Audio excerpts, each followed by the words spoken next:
Welcome everyone. कैसे हो सभी? आई होप सब लोग बहुत अच्छे होंगे एंड बहुत एक्साइटेड भी होंगे न्यू अपडेट्स जानने के लिए। तो चलिए शुरू करते हैं, हम लोग न्यू अपडेट्स के बारे में जानते हैं। लेकिन उससे पहले मैं एक बात बोलना चाहती हूँ सभी को कि यार मैं तो आप लोगों की हमेशा हेल्प करूँगी, उसमें कोई टेंशन नहीं है, कोई इशू नहीं है। लेकिन आप लोग भी थोड़ी हेल्प कर दो। थोड़ी वीडियो अच्छी लगती है या फिर बहुत पसंद आती है, हेल्पफुल लगती है, तो प्लीज़ शेयर ज़रूर कर दीजिएगा एंड लाइक एंड सब्सक्राइब। सो अब हम लोग स्टार्ट करते हैं अपने न्यू वीडियो को। न्यू वैकेंसीज़ क्या क्या आए हैं उसके बारे में जानते हैं। तो अब हम लोग स्टार्ट करते हैं। ओके, ये जो वैकेंसी है देखिए वो है Indian oil corporation limited IOCL के फॉर्म के बारे में है। ठीक है, IOCL के बारे में बहुत लोग जानते होंगे, ये ऑयल कॉरपोरेशन लिमिटेड है।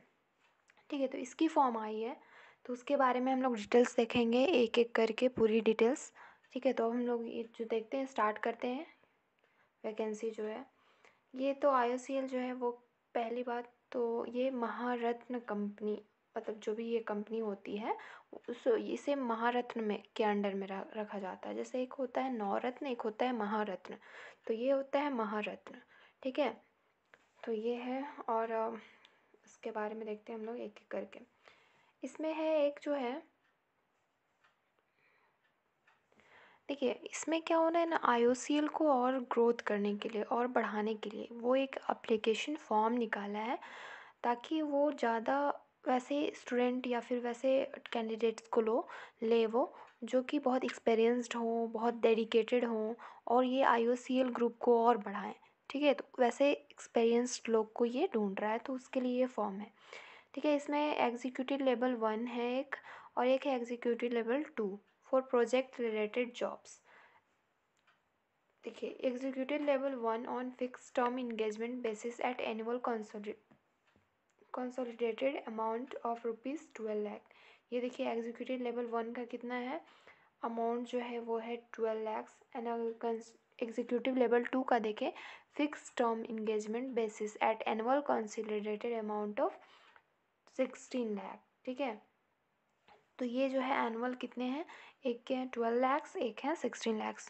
तो अच्छी वैकेंसी है। जो भी एक्सपीरियंस्ड होंगे कैंडिडेट्स, जो भी डेडिकेटेड होंगे, एनर्जेटिक होंगे, उनके लिए ये है। मतलब वो लोग अप्लाई कर सकते हैं, मतलब इसमें एक्सपीरियंस चाहिए ताकि उस कैंडिडेट को वो ले सकें जो एक अच्छा IOCL को इंक्रीमेंट करे, बढ़ाने में उसे और आगे बढ़ाने में। ठीक है, तो वैसा कैंडिडेट ये ढूंढ रहे हैं। अब देखते हैं इसका 1 बाय 1 करके और डिटेल। अगर इसमें वैकेंसी देखेंगे तो जो एग्जीक्यूटिव लेवल 1 की वैकेंसी है वो टोटल इसको रिक्वायर्ड कितनी है, 96 है। अगर जनरल का सिर्फ देखिएगा तो 41 है एंड SC ST की 16 है। और यहाँ पे ये 41 हुई, 15 है, 7 है ST की एंड OBC की 24 और EWS की 9 सीट है। और एग्जीक्यूटिव लेवल 2 की देखेंगे तो 10 टोटल वैकेंसीज हैं। एंड अगर जनरल का देखेंगे तो 6 है, SC की 1 है, ST की कोई सीट नहीं है यहाँ पे, OBC मतलब ये रिजर्वेशन है। और यहाँ पे ये 2 है OBC की एंड 1 है AWS की।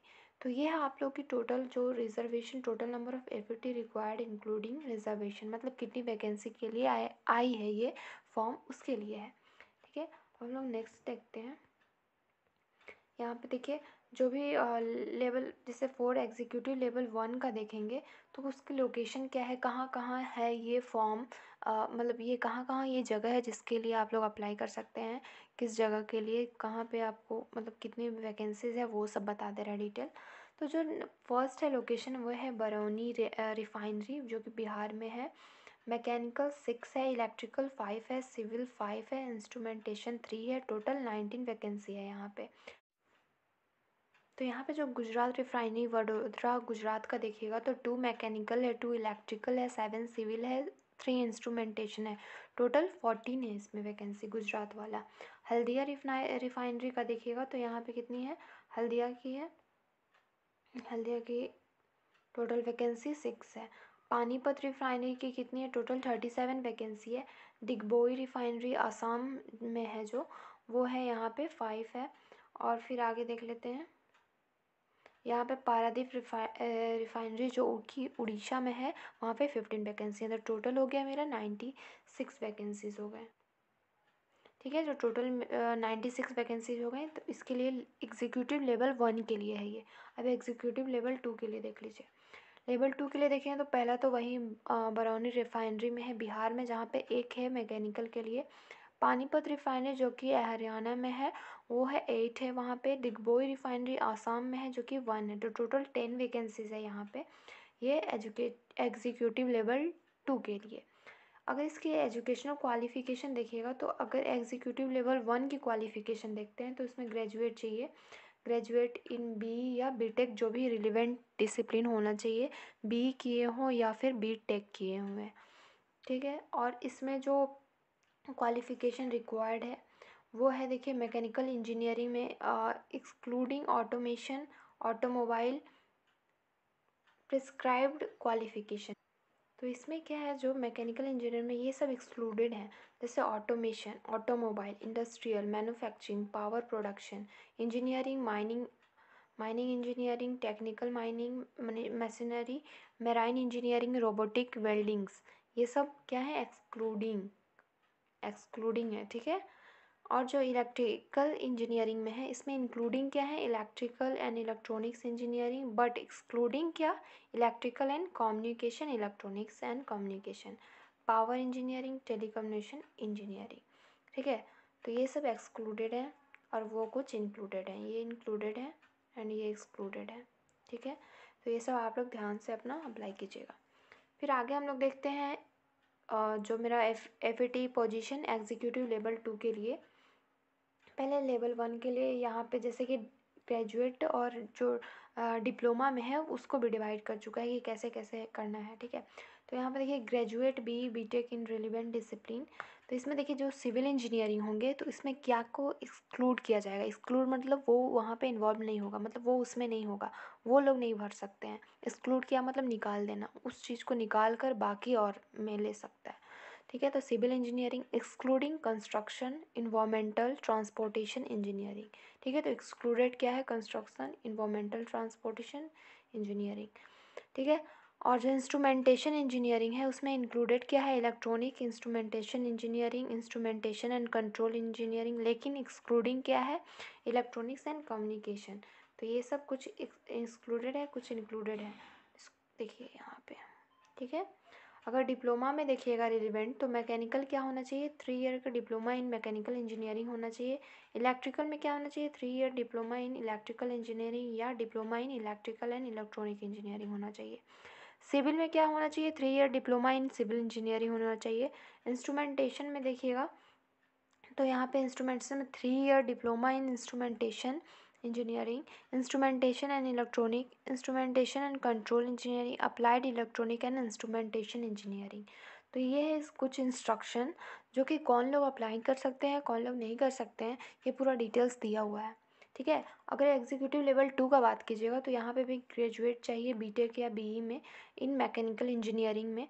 मैकेनिकल इंजीनियरिंग में क्या चीज़ एक्सक्लूडेड है, तो automation, automobile, industrial, manufacturing, power production engineering, mining engineering and technological mining and machinery, marine engineering, robotics, weldings. ठीक है, एक्सक्लूडिंग ऑटोमेशन, ये सब है। मैकेनिकल 3 ईयर अगर डिप्लोमा से हैं तो डिप्लोमा में क्या है, 3 ईयर डिप्लोमा होना चाहिए मैकेनिकल इंजीनियरिंग में। ठीक है, तो ये पूरा डिटेल्स है, एक एक करके सारे को रीड कर लीजिएगा। नोटिफिकेशन मैं डाउनलोड करने के लिए दे दूँगी कमेंट डिस्क्रिप्शन बॉक्स में, तो वहाँ से आप लोग डाउनलोड करके पूरी रीड कर लीजिएगा। ठीक है, तो ये जो था पूरा डिटेल्स था। ठीक है, यहाँ देखिए कुछ वर्क एक्सपीरियंस है कि क्या वर्क एक्सपीरियंस होना चाहिए। अगर एग्जीक्यूटिव लेवल 1 का देखिएगा तो ग्रेजुएट इन रिलेवेंट डिसिप्लिन या फिर डिप्लोमा तो होना ही चाहिए। तो अगर ग्रेजुएट जो है उनको 5 ईयर का जो मिनिमम होना चाहिए वो एक्सपीरियंस होनी चाहिए। अगर डिप्लोमा किए हैं तो 10 ईयर के एक्सपीरियंस होने चाहिए मिनिमम। तो इसमें वर्क एक्सपीरियंस जो होना चाहिए वो रिलेटेड होना चाहिए सुपरविज़न से, क्वालिटी कंट्रोल से, इंस्पेक्शन से, safety works in any construction, facility in hydrocarbon sector, chemical sector, fertiliser sector, ferrous sector, power sector, infrastructure project, construction project, process industry. तो मतलब किस टाइप के वर्क में एक्सपीरियंस होना चाहिए वो बताया है कि जैसे कि आप ग्रेजुएट किए हो, तो पहली बात तो ग्रेजुएट किए तो आपको 5 ईयर का एक्सपीरियंस होना चाहिए। अब क्या चीज़ में एक्सपीरियंस होना चाहिए वो भी डिटेल गिवन है कि या फिर आप क्वालिटी कंट्रोल में, इंस्पेक्शन में, safety works in any construction facility in hydrocarbon में, मतलब कुछ कोई भी आप सेक्टर में वर्क एक्सपीरियंस इनमें से कोई भी होना चाहिए। ठीक है, जो यहाँ पे जो गिवन है इनमें से कोई भी। ठीक है, अगर आप डिप्लोमा किए हो तो कितने होना चाहिए, 10 ईयर का एक्सपीरियंस होना चाहिए। ठीक है, तो इसमें जो डिवाइड किया हुआ है कि किसको कितना होना चाहिए एक्सपीरियंस, किसको कितना होना चाहिए, तो ग्रेजुएट वाले को 5 ईयर एंड डिप्लोमा वाले को 10 ईयर। अगर एग्जीक्यूटिव लेवल 2 का बात करेंगे तो इसमें जो ग्रेजुएट वाले को, इसमें ग्रेजुएट वाले को 10 चाहिए एंड डिप्लोमा वाले को 15 चाहिए। ठीक है, तो वर्क एक्सपीरियंस ये चीज़ है।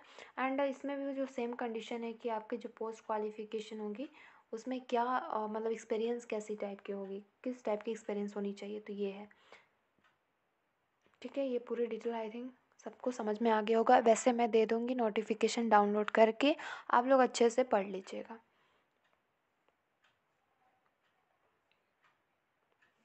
अगर एज लिमिट देखिएगा तो क्या होना चाहिए, अगर अपर एज लिमिट देखिएगा तो एग्जीक्यूटिव लेवल 1 की 35 ईयर्स होनी चाहिए, एग्जीक्यूटिव लेवल 2 की 45 ईयर्स। तो अपर एज लिमिट है ये कि मतलब इतना तक कम से कम होनी चाहिए। आप लोग की एज मतलब असल में एक्सपीरियंस चाहिए तो क्या होगा, उसमें तो एज तो होगा ही, तो एज इतना लगभग चलेगा, उसमें आप लोग अप्लाई कर सकते हैं जो एलिजिबल है।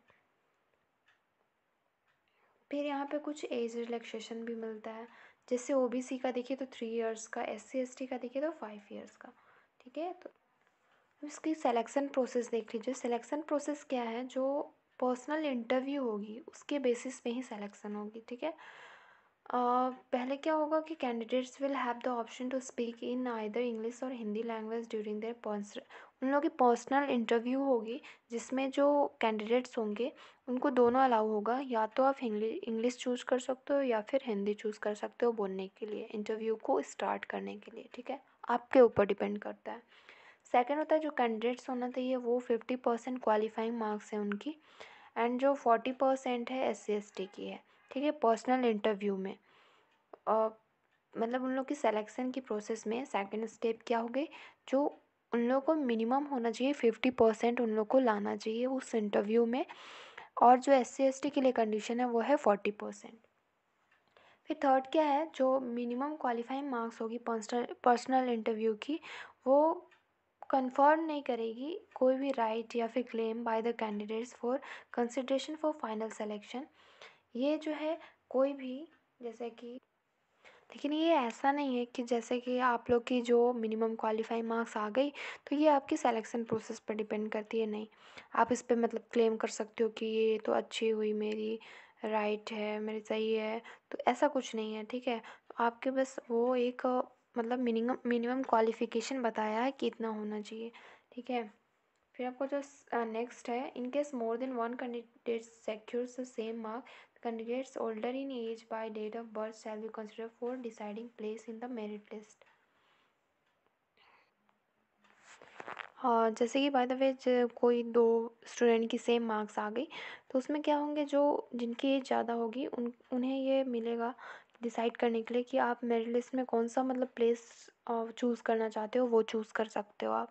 तो सिलेक्शन प्रोसेस में ये चीज़ है कि कैसे कैसे मैंने जो भी 3 स्टेप बताया वो है, एंड 4 स्टेप में क्या है कि जो जैसे कि 2 मार्क्स सेम आ गए दो बच्चे की, कोई भी दो कैंडिडेट्स की, तो क्या होगा उसमें जो ओल्डर होंगे मतलब जो जिनकी एज ज़्यादा होगी वो डिसाइड कर सकते हैं कि उन्हें कौन सी प्लेस चूज़ करनी है। इसकी फ़िज़िकल फिटनेस भी देखी जाएगी, तो medical examination period of engagement होगी ये। तो इसमें क्या होगा, अगर कैंडिडेट्स किसी तरह से इंटरनली प्रॉब्लम या फिर मेडिकल कुछ अनफिट आ जाता है तो उन्हें रिजेक्ट भी किया जा सकता है। सो फिट रहिएगा आप लोग, सब लोग अच्छे से, जो भी अप्लाई करने वाले हैं उन्हें ऑल द बेस्ट। और ये जो है देखिए ऑफिशियल वेबसाइट क्या है, www.iocl.com, ये है इसकी ऑफिशियल वेबसाइट। ठीक है, और देखिए क्या है, जो भी इसकी इंटरव्यू होगी वो कहाँ होगी, दिल्ली में होगी personal interview. 4 week of May 2023, मतलब मई में आपकी ये इंटरव्यू स्टार्ट हो जाएगी, मई की 4th वीक में स्टार्ट हो जाएगी और वो वैसे ही आगे चलेगी। ठीक है, देखिए इसे अप्लाई कैसे करना है। तो पहले आपको वेबसाइट खोलना है www.iocl.com। उसके बाद क्या करना है, ये जो है ये ऑफिशियल वेबसाइट, फिर यहाँ पे करना है गो टू व्हाट्स न्यू। फिर आपको व्हाट्स न्यू वहाँ पे लिखा हुआ आएगा, उस पर क्लिक करना है।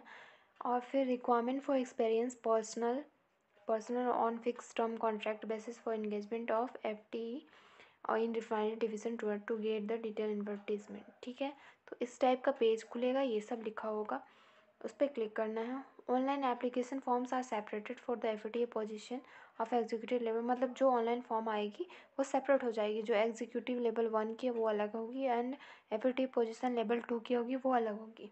ठीक है और पहले कैंडिडेट्स तो पहली बात तो जो भी एडवर्टीज़मेंट, मतलब जो भी ये मैंने नोटिफिकेशन बताया उसको अच्छे से पढ़े हुए होने चाहिए। ठीक है, और जो इसकी फ़ी होगी, जैसे कि general OBC and EWS candidate की वो जो होगी एप्लीकेशन फ़ी वो होगी 300। ठीक है, तो ये एप्लीकेशन फ़ी है फॉर जनरल OBC EWS। ठीक है, तो ये है आप लोग की एप्लीकेशन फ़ी। और जब SC ST और बाकी कैंडिडेट्स के देखें तो कोई एप्लीकेशन फ़ी नहीं है। ये देखिए स्पाइकर वेल्डिंग फॉर फी पेमेंट के लिए क्या वेबसाइट है यहाँ पे गिवन है, तो अच्छे से इसको अप्लाई कीजिएगा। यहाँ से आप लोग की पेमेंट होगी। ठीक है, फ़ी पता है 300 होगा एंड ऑफिशियल वेबसाइट पता ही है www.iocl.in। इसकी जो देखिए लास्ट डेट है वो कितनी है, 21 मार्च 2023। तो ये आप लोग की पूरी डेट की डिटेल 28/2/2023 से स्टार्ट हो चुकी है एंड इसकी लास्ट डेट 21/3/2023 है। ठीक है, तो ये है डिटेल्स, यहाँ देखिए। ठीक है, ये पूरी डेट गिवन है। यहाँ पे देखिए कैसे है, यहाँ पे जैसे कि जो भी एप्लीकेशन फॉर्म होगा उसकी प्रिंट आउट लगाना है और उसके साथ जो डॉक्यूमेंट्स रिक्वायर्ड है उसके साथ लगा देना है, अटैच कर देना है। And 6/4 actually filled printout to online application for along with supporting documents to reach by ordinary post to advertisement। इतना मतलब इस यहाँ पे आपका देखिए यहीं पे होगा आपका क्या इंटरव्यू होगा। ठीक है, tentative date for publication of, जैसे कि आप लोग हुए या नहीं, शॉर्टलाइज हुए या नहीं उसमें इंटरव्यू में, तो वो यहाँ पे आपका आ जाएगा 1st वीक ऑफ मई में आ जाएगा। और जो टेंटेटिव डेट है वो है पर्सनल इंटरव्यू की 4th वीक ऑफ मई। ठीक है, तो ये थी आपकी पूरी कंप्लीट डिटेल, फुल इन्फॉर्मेशन। तो आप लोग ये फॉर्म अप्लाई कर सकते हो क्योंकि अभी ज़्यादा टाइम नहीं है, मतलब है अभी बट फिर भी थोड़ा फास्ट होना चाहिए। वेबसाइट कब स्लो हो जाता है, लिंक कब काम नहीं करता है, इसलिए आप लोग पहले फॉर्म फिलअप कर लीजिएगा 21 से। एंड आप लोग को all the best for each and everyone. आप लोग जो भी एंड आप लोग को कोई भी डाउट होती है, कोई भी क्वेरीज होती है तो आप लोग प्लीज़ कमेंट बॉक्स में पूछ सकते हैं। चाहे आपको कोई भी फॉर्म को फिलअप करने में दिक्कत हो रही है या फिर किसी तरह से डाउट हो रही है, लिंक नहीं ओपन हो रही है या फिर कुछ भी, तो आप लोग पूछ सकते हैं। आराम से आप लोग कमेंट सेक्शन में पूछ सकते हैं, कोई दिक्कत नहीं है। एंड सारे लोग अच्छे से फॉर्म को ये अप्लाई कर लीजिएगा। And thank you for watching this video. And अगर ये वीडियो बहुत अच्छी लगी हो, हेल्पफुल लगी हो, तो please like share and subscribe जरूर कर दीजिएगा। And thank you to each and everyone for watching this video and please support. Okay, thank you.